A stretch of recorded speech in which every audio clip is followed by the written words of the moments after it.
बोलो। मौलाना अब्दुल कलाम आज़ाद जी पर विशेष। जन्म 11 नवंबर 1888, निधन 12 फरवरी 1998। उपलब्धि 1923 और 1940 में कांग्रेस के अध्यक्ष, स्वतंत्र भारत के प्रथम शिक्षा मंत्री मौलाना अबुल कलाम आज़ाद का असली नाम अब्दुल कलाम गुलाम मोहिउद्दीन था। वह मौलाना आज़ाद के नाम से प्रख्यात थे। मौलाना अबुल कलाम आज़ाद भारत के प्रमुख स्वतंत्र सेनानी में से एक थे। वह एक प्रखर विद्वान के साथ साथ एक कवि भी थे। मौलाना आज़ाद कई भाषाओं जैसे Arabic, English, Urdu, Hindi, Russian और बंगाली में निपुण थे।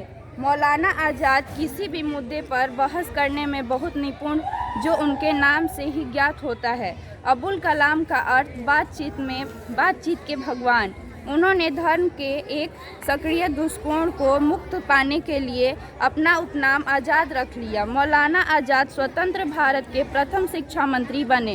राष्ट्र के प्रति उनके अमूल्य योगदान के लिए मौलाना अबुल कलाम आज़ाद को मरणोपरांत 1992 में भारत के सर्वोच्च नागरिक सम्मान भारत रत्न में सम्मानित किया गया। प्रारंभिक जीवन। मौलाना अबुल कलाम आज़ाद का जन्म 11 नवंबर 1888 को मक्का में हुआ था। उनके परदादा बाबर के ज़माने में हेरात, अफ़गानिस्तान का एक शहर से भारत आए थे। आज़ाद के एक पढ़े लिखे मुस्लिम विद्वान या मौलाना वंश में जन्मे थे। उनकी माता अरब देश के शेख मोहम्मद जहर बख्शी की पुत्री थी और पिता मौलाना खैरुद्दीन अफ़गान मूल के एक बंगाली मुसलमान थे।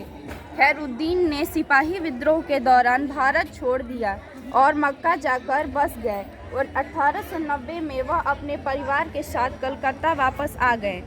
परिवार के रूढ़िवादी पृष्ठभूमि के कारण आज़ाद को परंपरागत इस्लामी शिक्षा का ही अनुसरण करना पड़ा। शुरुआत में उनके पिता ही उनके अध्यापक थे, पर बाद में उनके क्षेत्र के प्रसिद्ध अध्यापक द्वारा उन्हें घर पर ही शिक्षा मिली। आज़ाद ने पहले अरबी और फारसी सीखी और उसके बाद दर्शन शास्त्र, रेखा गणित और बीजगणित की पढ़ाई की।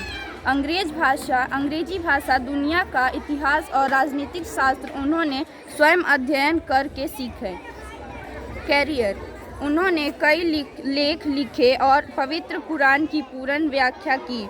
उनके विद्वान ने उन्हें तकलीन यानी परंपराओं के अनुसरण का त्याग करना और जद्दी यानी